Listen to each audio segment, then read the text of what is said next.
Hi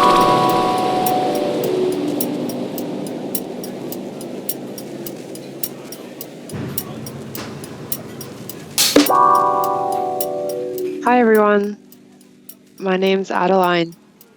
This is my first time doing something like this, meaning first time recording myself talking to a microphone and a screen, so bear with me. This is not one of those very well produced, animated, cool videos, but this is just me sharing my thoughts with you as an architect, specifically on the recent AI tools that is now currently in our field. And I do apologize for if the sound effects is not good or I'm looking quite tired right now. It's just me sharing my thoughts. And the reason why I feel the need to share my thoughts on this is because there had been a lot of changes in our industry, if you're in the AEC industry. And I want to talk to the community, or I want to talk to people who are also facing the changes, also experiencing these changes. And for myself, it's a good record as well. Since the tech is changing so fast, it's updating so fast. I'm sure this time next year, it'd be a completely different conversation, perhaps. And isn't it nice to document the process? So, a bit of background information about myself. I am an architect. I have got my RIBA this year, but I did my Part 1 and 2 in Hong Kong, and it's a bit special what I did before. What I mean is, previously I was in a small firm where I was one of the directors, and we built 5 hospitals in Africa. Anyway, that was the last chapter of my career. Right now, I'm doing AI research at one of the universities here in Hong Kong. And I've been involved in some reviews and just conversations with both faculty and students about this emerging AI generative tool. I think I've been using AI tools since January, sometime like January this year. So I wouldn't really call myself an expert, but I am very interested to see where it's leading us and how it's going to incorporate into our design methodologies. And now working inside the university, I can see how it will change the pedagogies, the way it's taught. So yeah, and I just want to say here that all of these views that I'm sharing with you here, these are just personal views. Doesn't represent any other organization or institution. Yeah, so I'm guessing a lot of people who are architects or architectural designers have played around with Midjourney.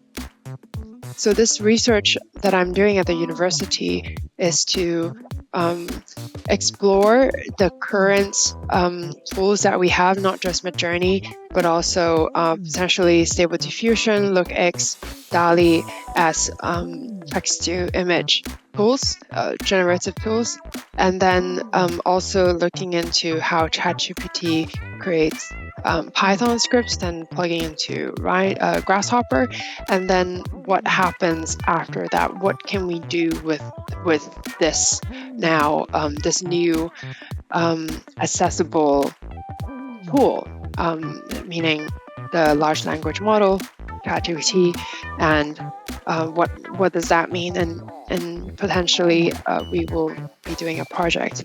So I can talk more about that later on when it comes to fruition. But right now, I just want to have a general talk discussion about the tools that we have now, that we're using now, and what does that mean? How is it changing for us as architects or designers? Yes, so I was saying Midjourney came out last year, and forgive me if I got the date wrong. I think July 12, 2022. And the newest version 5.2 was nice features like very regional, and the style code now allows for more control in the process. Ultimately, programs like Midjourney and DALL-E, Stable Diffusion, I think, are best used unless you plug Stable Diffusion into your Grasshopper and Rhino, which you can do. But things like Midjourney and DALL-E, they are more for the concept design stage. Personally, I feel, because you can create these concept images, but then the next struggle or the next thing you want to then prove is that you, let's say, you have a designer and you have a project client. The client wants a concept design, and let's say you're bidding for an appointment. You submit your concept image, and previously what you have to do is that you have to, like what I would do first, I go on Pinterest, I search for some reference images, I put them together in a little mood board, I then do some sketches, I brainstorm, then maybe I go into Rhino, make some masking, then when I feel that it's going to the right direction, I then begin to model it to be model it and prepare my 3D model for Enscape, and then I would render it in Enscape. And in the old days when I was a student, I would be using V-Ray, which takes around 2 hours to render, but that's no longer the case. Enscape was very quick, so I've been using Enscape ever since I found it. So then you would take those renderings to a client and ask if they are happy with it, or that would be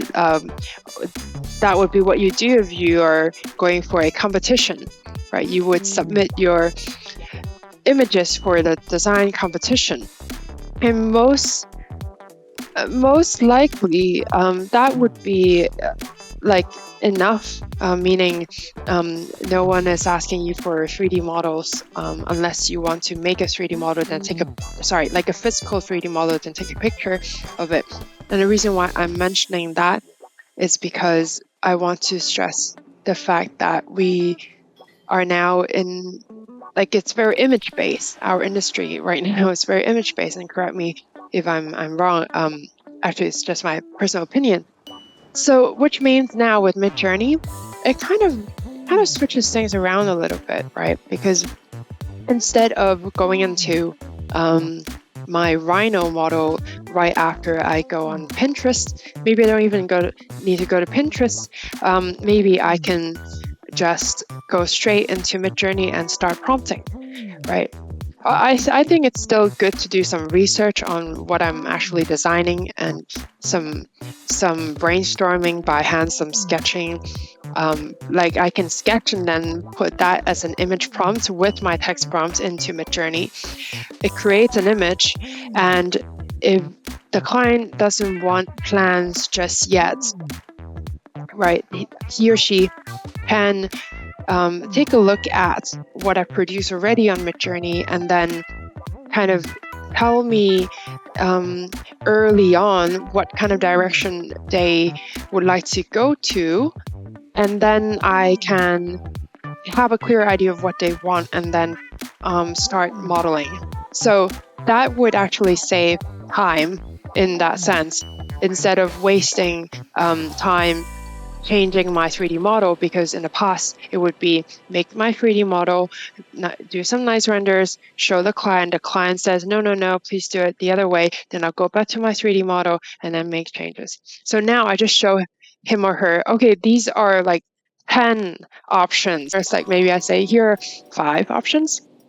Okay, we generated these from the AI, and we think these are not random options, but we have, as architects, I went through a design process of curating which kind of images would be speaking to or fitting to what you're looking for.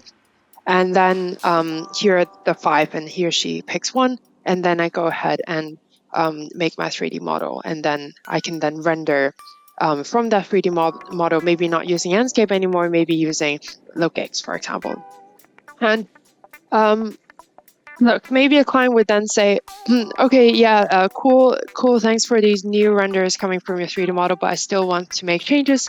You know what? That's fine, because maybe my 3D model is made from a Grasshopper script, but not just a Grasshopper script. My Python script is plugged into the Grasshopper, and the Python is coming from ChatGPT. So maybe, and this I'm still actually in process of testing, I can just type into ChatGPT, hey ChatGPT, can you give me X, Y, and Z? Like, actually, I did try something like that with a very simple twisting tower design, and it did give me a Python script, which then creates a twisting tower, but in very primitive, like very just boxes stacked with each other. But at least it was twisting.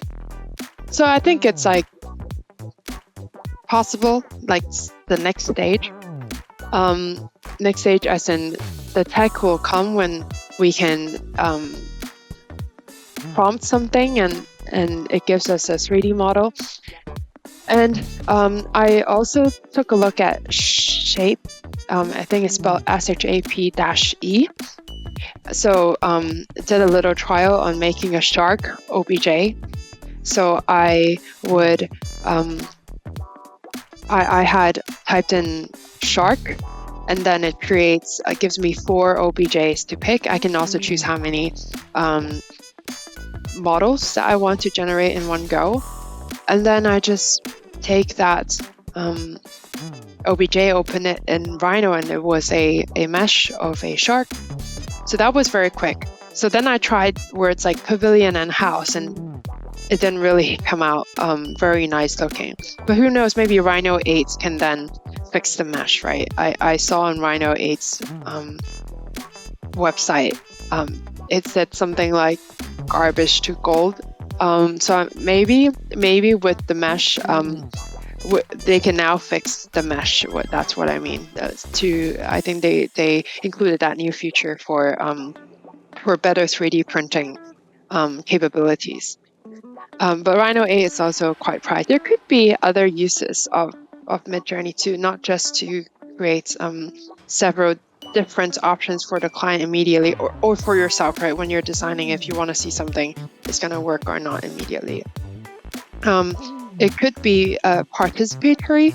What I mean is, it could be that if you're doing something for like a community project or a more of a social project, and you want people in a district or people in a housing estate to understand what you're trying to provide for them. If you are upgrading their amenities, or for example, renovating their space, something like that requires their input, you can then Midjourney several images in one go there, talk to people, show them the images that you have made, and then they can give you feedback on it. So that saves you time, and it's like a more user-friendly way as well.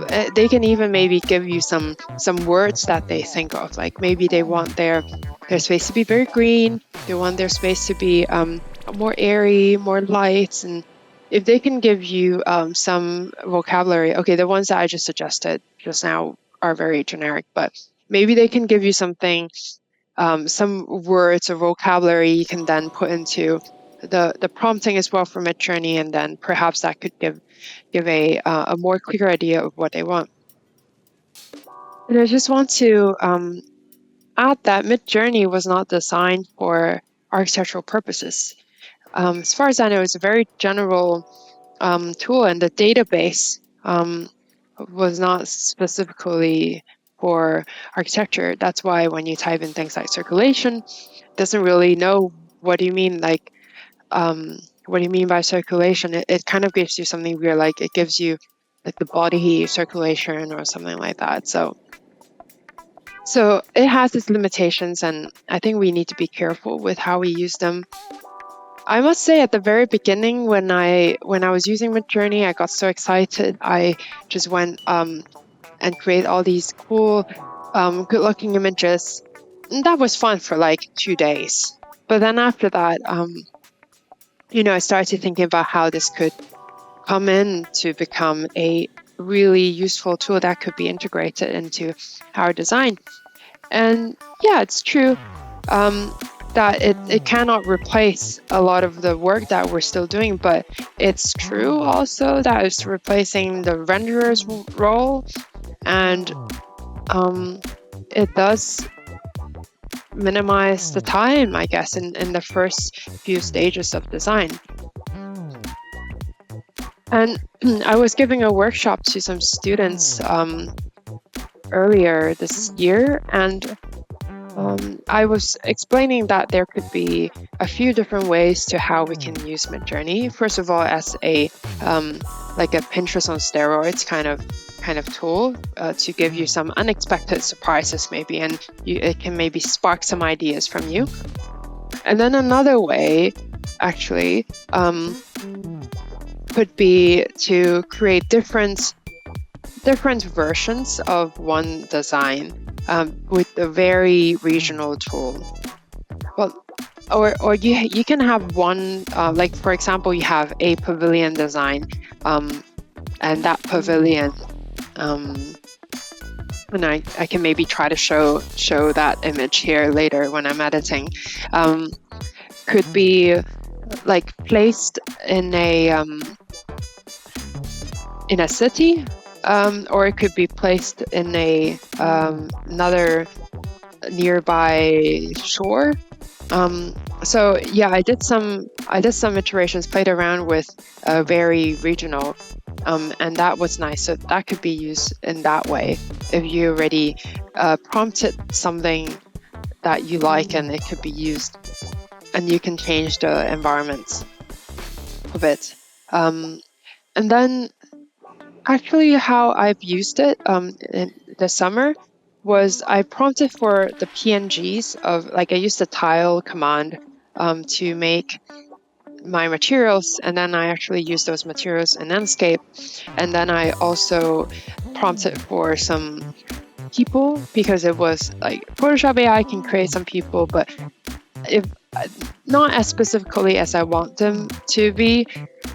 So anyway, in Midjourney, I prompted for some people with no background PNG, and then created the JPEGs, which then I put into Photoshop, and so kind of collaged them together. So it was like a hybrid of my own work from Rhino Enscape, and then with Midjourney's textures and PNG people, if that makes sense.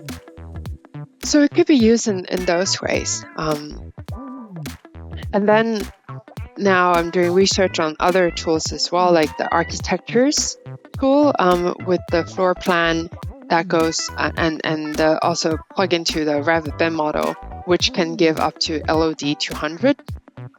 Personally, haven't tried it yet, but from looking at several demo videos, I think it is actually a very useful tool. And I think it already came out 2 years ago, but perhaps it wasn't, at least I didn't know about it until recently when I started to do research on this kind of stuff.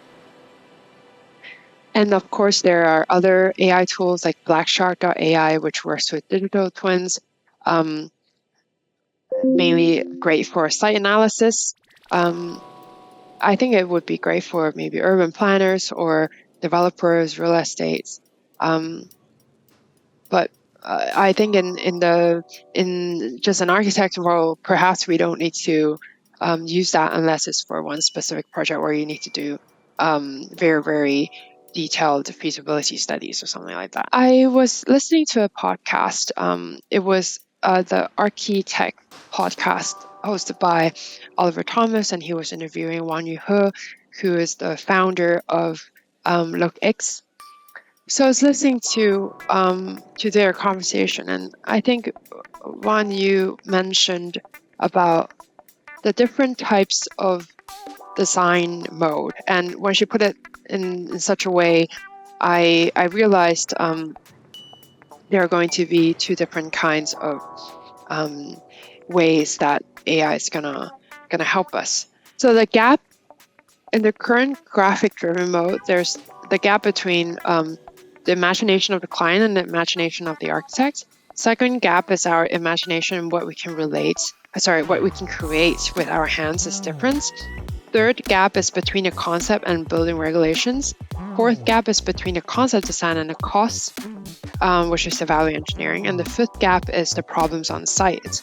And these gaps are present because we are designing in graphic-driven mode. And the difference between graphic-driven mode and data-driven mode is that the former is starting to design with an image, a graphic concept, and the latter is having data, like building regulations, site information, cost parameters, etc., inbuilt into a model, and then the design starts there. But the thing is, the data-driven mode, which requires that kind of AI built into a BIM model, I'm guessing, is not present yet. And please correct me if I'm wrong, but as far as I know, it's not here yet. And that actually would be what Wan Yu called L5. And she explains in a podcast that there are different levels of architectural data, and this is according to the ISO SMART standard. L1 is the sketching and the drawings, L2 is the scanned drawings, L3 is the machine readable documents, CAD, L4 is the machine readable content, BIM, and L5, which is coming soon, I guess, is the machine interpretable content, so machine self-generated content, and requires some new type of data that does not exist today or still in development. So I guess this does kind of illustrate the current struggles we have in the industry right now. Struggles meaning the long working hours, needless to say. And, I did think about this in the past when I was, working overnight on something for a project. Why? Like, what's going on? What is missing?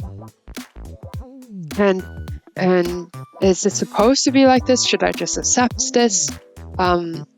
And how sustainable is it in terms of how long can I keep working long hours for something? And of course, if an employee, which is what I was then, if an employee is working long hours for something, it could be my own fault. Maybe I was slow. It could be the organization, the management, or it could be the whole entire structure of how we are, like the flow of work, how the entire system is structured in terms of the design process. This is not really a critique, it's just an observation as a practitioner. And you can agree with me or not on this. The issue is that we started from graphics, right, and not data, and the graphics are not associated to the data. So we keep, like the gaps that I was just mentioning, we keep making changes, right? Like, and this was also said in the podcast, like, okay, you make this nice rendering, client likes it, you keep going, you develop the details, blah, blah, blah. Then, okay, finally, building submission. And even though you recognize that there are building regulations you need to follow, once it gets to building department, maybe there are still hiccups, and then you still need to go back and make changes, and then XYZ, you have to do it again, and then back and forth. And then, oh, great, maybe now we got building approval, okay, but then client suddenly comes around and says, wait, cost, we have a budget change, or the QS just came back to us, this needs value engineering. Can you go back and make changes? And then, okay, well, maybe go back and make changes. Then maybe those changes require you to do building submission again. And I mean, yes, that is taking a lot of time and cost from the architectural designer's side, right? The architectural design side is making a lot of changes. And when that happens, and with that, it could be implementing more computational design or more AI tools for the rendering, or more AI tools for floor plan generation. I think there are still gaps right now.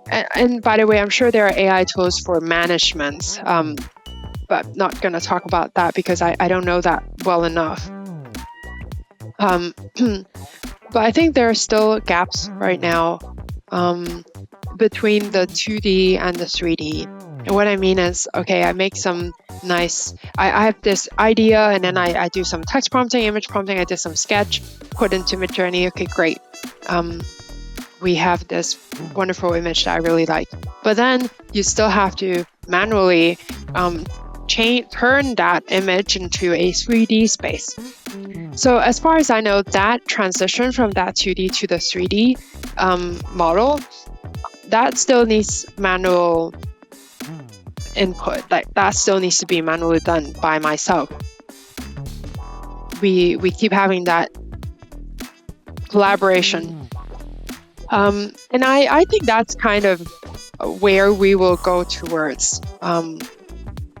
I was at a lecture the other day.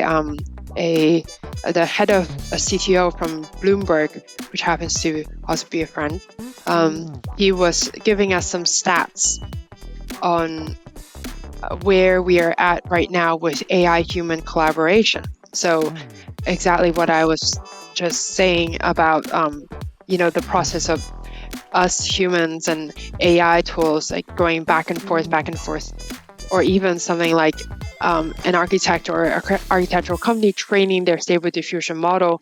That I think it's kind of the AI-human collaboration scope.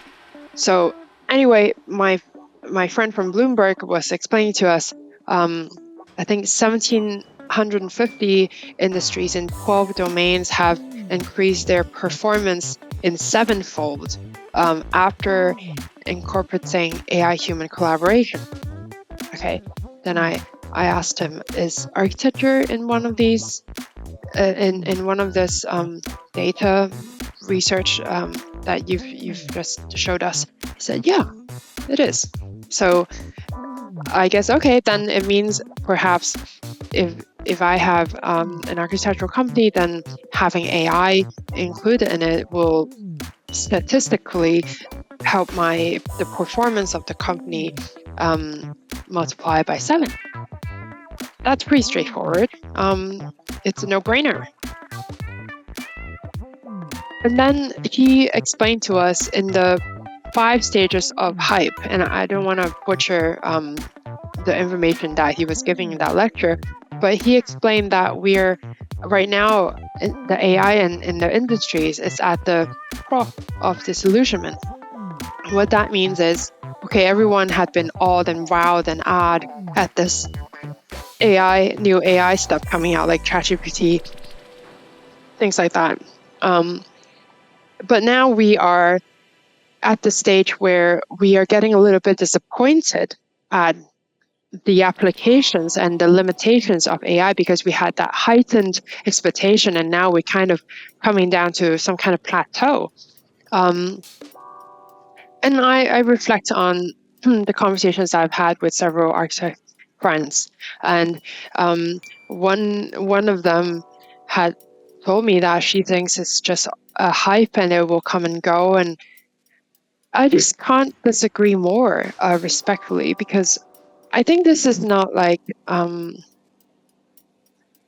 something that will go. It maybe will become popular in a few years' time, not immediately, but actually a lot of companies right now, maybe they're already looking into like setting up their AI teams and things like that. So I kind of feel It's actually kind of essential to get to know more about these AI and be curious about them. Another friend of mine had said she didn't have time to look into these AI tools. And I get it. Yeah, I'm doing research specifically on AI. Of course, I have the time, and it's my job to look into the AI. Of course, I have the luxury to do that. But for them, I guess they only have the weekends to look at the AI stuff. But the thing is, I already feel like I have to run to stay in one place. I have to run to stay at where I am now, meaning the AI is changing so fast and upgrading, updating, and there are different usages when you combine the tools together. That is so hard to keep track already. And if you want to stay ahead of the game, whatever that means, or just to stay updated, efforts has to be paid to do that. I think recently Tim Fu was showing a video on LinkedIn on the bin packing algorithm in Python combined with Grasshopper with LookX, and it was like a fantastic run of maybe multiple hundred different forms and options for a resort design. And yeah, like that's an example of combining different new tech together in our industry to smoothen out the design flow. I think that's something perhaps that's something that I myself want to do too, like to look more into that kind of efficient, how to make the design flow more efficient, and how can the design tools help us more. And there have been fear about these AI design tools taking over our jobs. I think they will only take over your job if your job doesn't require any thinking, because AI is just a tool at the end. And you probably heard this phrase before because everyone's like preaching about it. AI will not replace humans, but humans who can use AI will replace other humans, their jobs, as in there'll always be design problems out there to be solved by different types of design solutions. Even without AI, I've been thinking a lot about my career and what I want to do as an architect. I'm still exploring. I don't have the answer. But with AI now also in the discussion, in the chat, I think there's even more things to think about. And I'm guessing people who's my similar age or similar experience would also feel the same, meaning lots of my friends have been talking about like leaving the field or wanting to do something else, like how they are so bored of the work, because it's been laborious and annoying. I mean, it's true. Like we all go to architecture school for so many years, and at the end of the day, we want to do some good, right? We want to do some good to the community. And I know this is sounding ideologic and utopic, but all architects want to do something good and interesting, right? Like we didn't go to school thinking that, yay, we're gonna finish school and do some CAD work. Yeah, I think it's just the right time now to talk about the AI, and I'm hoping that it could be a solution to some of our previous problems. Yeah, so anyway, those are just my personal thoughts. I always think about, I circulate these thoughts a lot. Yeah, I hope if 10 people are watching this, these 10 people also feel free to leave comments first of all. And this is why I want to do this. I want to strike a discussion. And yeah, maybe in a month's time I can do another talk again like this, like discussion, and even like I might write something just as a document of the changes that's being made right now to our industry. as an insider, as a practitioner, also as an observer right now, since I'm doing just the research. So hope you enjoyed this. And yeah, sorry again that this wasn't professionally made, but thank you.